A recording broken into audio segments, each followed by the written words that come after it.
Hi, my name is Erin Flaherty, and I'm presenting today on my research proposal. My research question is, how does the state regulator impact the expansion of coastal engineering structures in Massachusetts through the issuance of superseding orders and conditions, and the state regulator being Mass DEP? My research proposal proposes to analyze superseding orders of conditions for coastal engineering structures and bank stabilization projects. And I think the benefit of collecting data from superseding orders would be to provide insight into what role the state plays in positive development of these types of projects and determining how often state intervention through the appeal process preempts limits placed on a project by local conservation commissions.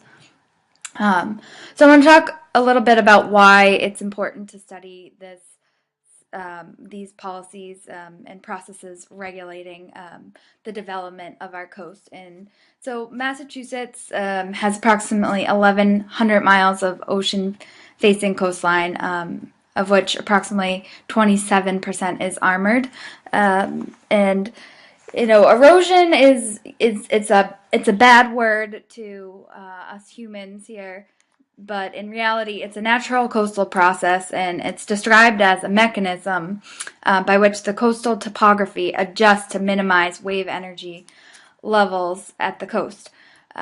So problems arise when humans try to fix the coastline, and they construct permanent structures on these resources that were meant to move and adjust to varying conditions.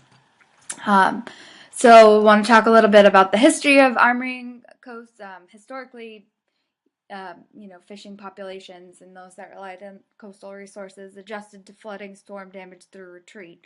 But increase in wealth and technology, including the invention of heavy machinery, allowed the development of coastal armoring, which in turn allowed people to set up shop on the coast and increase the value of coastal properties, which led to even further coastal development. And obviously, coastal areas have an important commercial and industrial role in Massachusetts.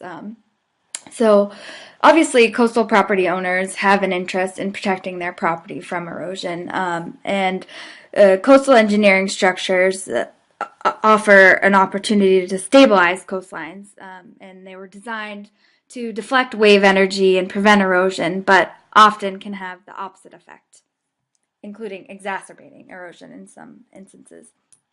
So I'm just going over a few hard coastal engineering structures. Jetties, as you can see, they can disrupt sediment transport. Revetments also seek to fix the coastline and deflect wave energy, but can also cause scouring and turbidity, which impacts water quality. Seawalls offer protection, but at a cost. The vertical design of the seawall can often increase the wave energy impacts, which can end up, causing more damage than good. Bulkheads are another way to fix the coastline. They usually include holding fill on the landward side, protecting it from tides and wave energy. Some soft engineering solutions include beach nourishment, which includes placing sediment on beaches, which can dissipate wave energy and prevent flooding from landward properties. Fiber blankets are used to keep sand in place and plant native vegetation. Core fiber rolls are also used to stabilize banks. They're less impactful. You can also plant native species in there too to increase stabilization effects. And so Massachusetts does have the Wetlands Protection Act that regulates development in coastal wetlands resources. It was promulgated in August 1978. Its intent is to protect the functions of wetland resources, including storm and flood control protection. So that's why there's provisions in the wetlands regulation that discouraged future armament of the coast. So structural erosion control methods were really prohibited for structures built after the promulgation of the regulations. The regulations included grandfathering provisions that allowed existing structures to seek permits for coastal bank stabilization, coastal engineering structures to protect their property. And the main mechanism for regulating work in wetland resource areas is the order of conditions. And that's usually issued by a local conservation commission who implements the Wetlands Protection Act regulations at a local level. And basically the applicant submits a notice of intent.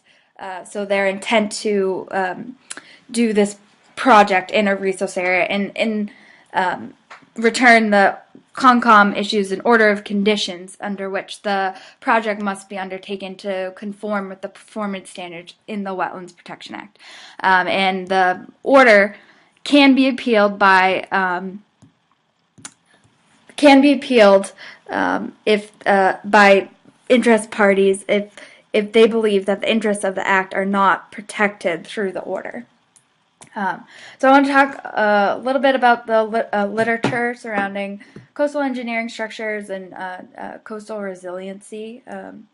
Sort of underscore the importance of studying the regulatory processes of controlling these structures. Lisa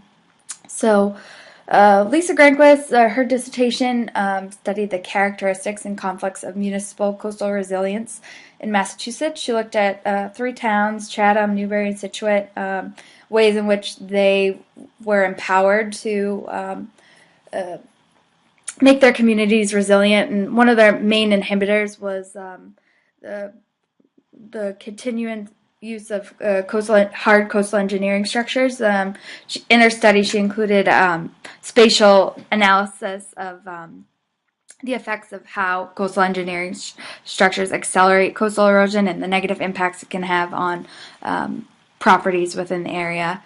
And she argues that erosion control effects through coastal engineering structures can be considered a polluting nuisance. Cooper and McKenna look at the social justice implications of coastal erosion and particularly funding these coastal engineering structures, and how when doing so they really should take into government should take into consideration the inequalities inherent in this because of the disruption they can have on the littoral system and exacerbation of coastal erosion. And Peter Kelly Joseph, in his dissertation, he did a really interesting study. Something I was sort of focused on in the beginning of this class was looking at notices of intent for coastal protection projects, and he took 3 towns in the Cape, Wellfleet, Truro, Eastham, and he looked at 780 notices of intent for coastal protection projects from 1975 to 2010. And the results indicated distribution of NOIs similar between towns, and that hard structures were the most popular permitting alternative until approximately 1998, when soft coastal engineering structures became popular. So he chose to look at notices of intent based on the ability to collect that data, and he thought that would be the cleanest data set, and it indicated it sort of gauged demand. So not all those projects were necessarily permitted, but it did show what the public was seeking to permit. And here's this is a graph of basically breaking up, what kind of stabilization projects were being sought over that period.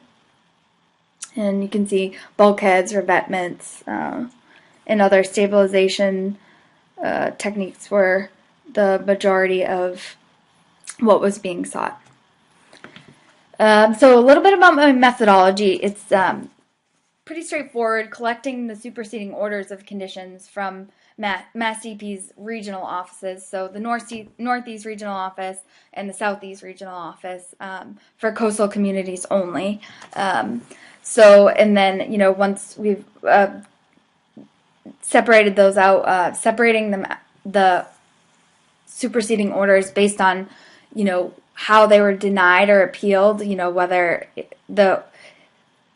it was appealed by the applicant to DEP to intervene, by the landowner if it's not the applicant, by an abutter, by residents of the town where the land is located, or if Mass DEP decided that they didn't like the order of conditions that was issued, or if they thought the order of conditions issued by the local authority was not consistent with the Wetlands Protection Act, they could appeal it.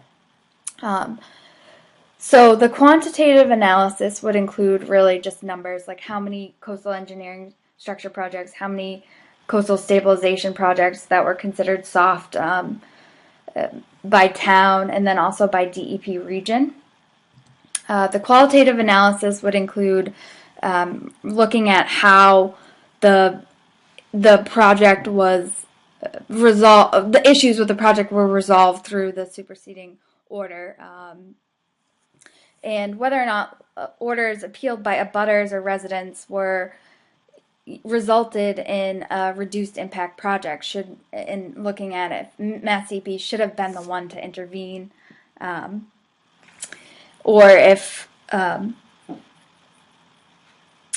regional discrepancies were apparent, like where more orders appealed in one region, were these discrepancies geographic or related to variations in interpreting regulations?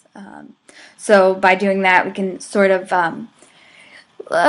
check consistency, permitting consistency across regions, because with different staffs, different policies, things tend to get a little misconstrued sometimes. So by looking at this, we can sort of it can be another way of ensuring consistency across permitting.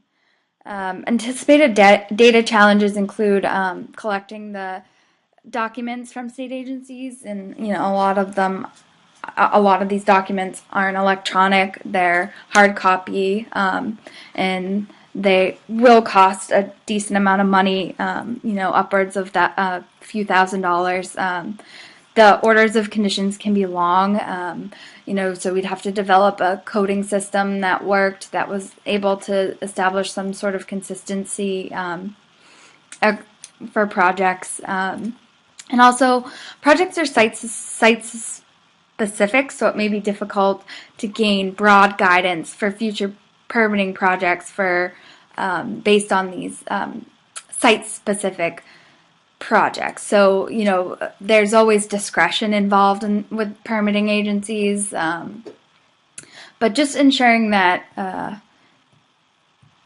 we can identify some consistent standards across all of the projects. And another issue is that superseding orders will not capture all coastal stabilization projects being permitted, only those appealed. So some can just be permitted through the local appeal process. So in conclusion, the issuance or denial of a superseding order of condition establishes a process by which aggrieved parties, including the state, can press for state intervention in permitting of a project that affects significant wetland resources. So it's important to evaluate the effectiveness of this process, and conducting this research would help to do that.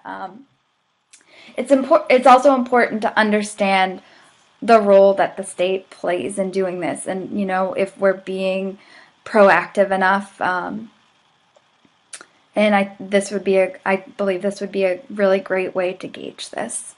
And thank you for your time.